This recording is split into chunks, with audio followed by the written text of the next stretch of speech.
Bonjour les amis. Aujourd'hui, nous allons parler d'un sujet très particulier, la famille. Et je suis ravi que Nancy, ma belle épouse, puisse se joindre à moi. Cela semble presque impossible, mais le 14 septembre de cette année, Nancy et moi célébrons 45 ans ensemble. Et nous remercions le Seigneur pour chaque précieux jour qu'il nous a donné. Oui, et je dois dire que ces années sont passées très vite. Et pendant ce temps, Dieu nous a bénis avec 3 belles filles et plus tard avec 3 beaux-fils très chéris.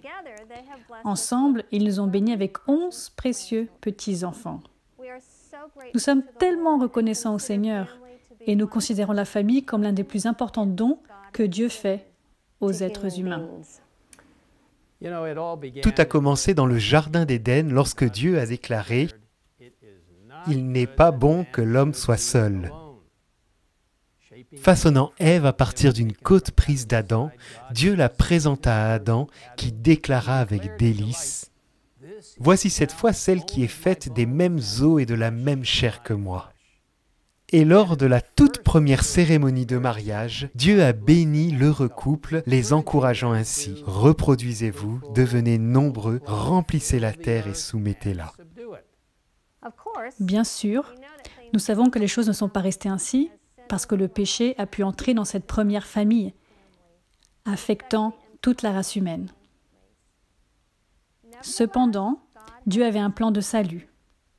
Il se souciait des individus et des familles.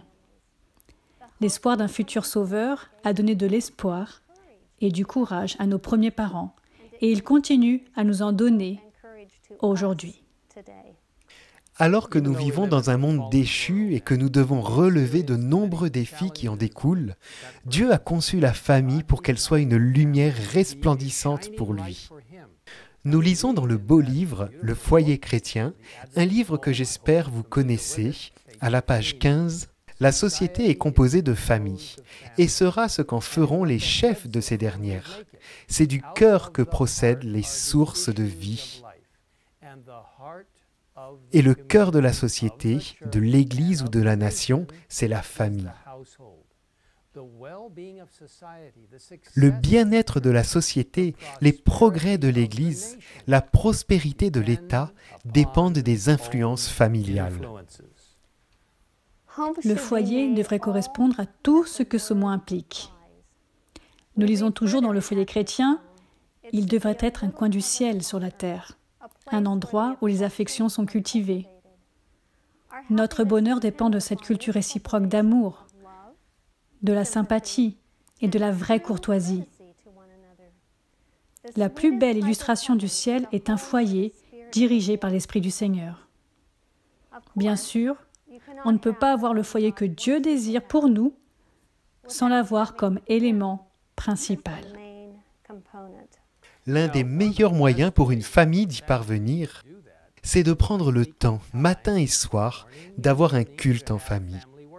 Le culte en famille est un bon moment pour faire participer les enfants. Nos filles aimaient bien ce moment quand elles vivaient chez nous. Faites en sorte que ce soit intéressant, agréable et pas trop long. Chantez ensemble, lisez ensemble, priez ensemble. Dieu peut aider à apporter la paix et la joie dans le foyer. Et il peut aider tout le monde à travailler ensemble.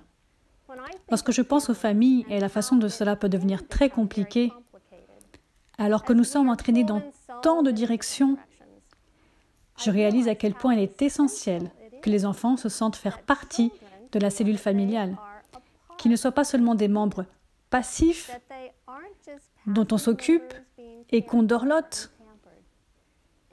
Impliquez-les dans les tâches ménagères adaptées à leur âge. Par exemple, en aidant à nettoyer ou à tout ranger.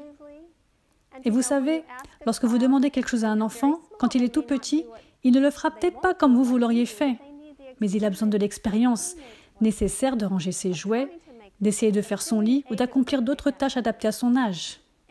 Impliquez-les dans le dialogue familial. Si les enfants apprennent très tôt à assumer des responsabilités, ils auront un sentiment d'appartenance à la famille, sachant qu'ils sont une partie importante.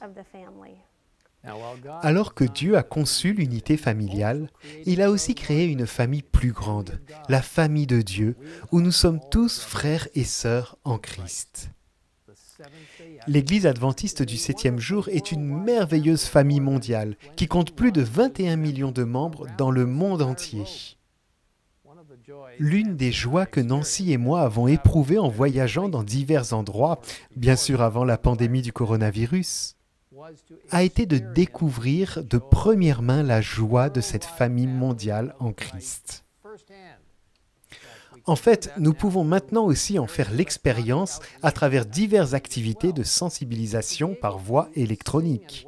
Pouvoir chanter et adorer ensemble, voir comment la famille mondiale de l'Église s'occupait de ceux qui l'entouraient, partageant la bonne nouvelle du retour du Christ, et le fait encore aujourd'hui, selon ses propres capacités, est une chose passionnante à voir. Et maintenant, même en cette période difficile, la famille de l'Église adventiste mondiale se rassemble de manière nouvelle et passionnante, s'encourageant mutuellement et tendant la main à un monde désespéré. Et maintenant, plus que jamais, il est important d'être missionnaire chez soi. Ellen White nous dit « Tout le monde ne peut pas être missionnaire dans les pays lointains, mais on peut l'être dans sa famille et parmi les voisins. » Il existe plusieurs manières pour les membres d'Église de faire connaître le message à ceux qui les entourent. L'un des meilleurs moyens est de vivre une vie chrétienne, utile et désintéressée.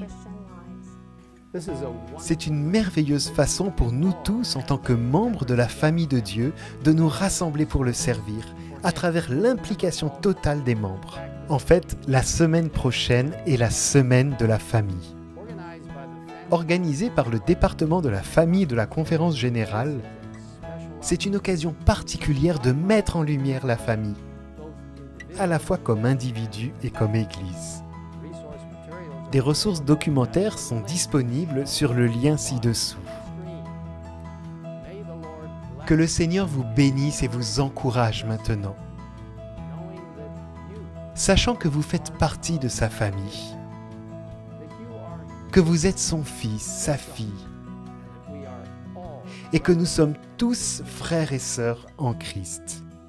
Prions ensemble. Père Céleste, nous te remercions d'avoir créé l'unité de la famille, d'avoir créé une opportunité pour nous, afin qu'ensemble, non seulement nous puissions profiter les uns des autres, mais aussi que nous puissions donner un merveilleux témoignage à beaucoup de personnes dans le monde.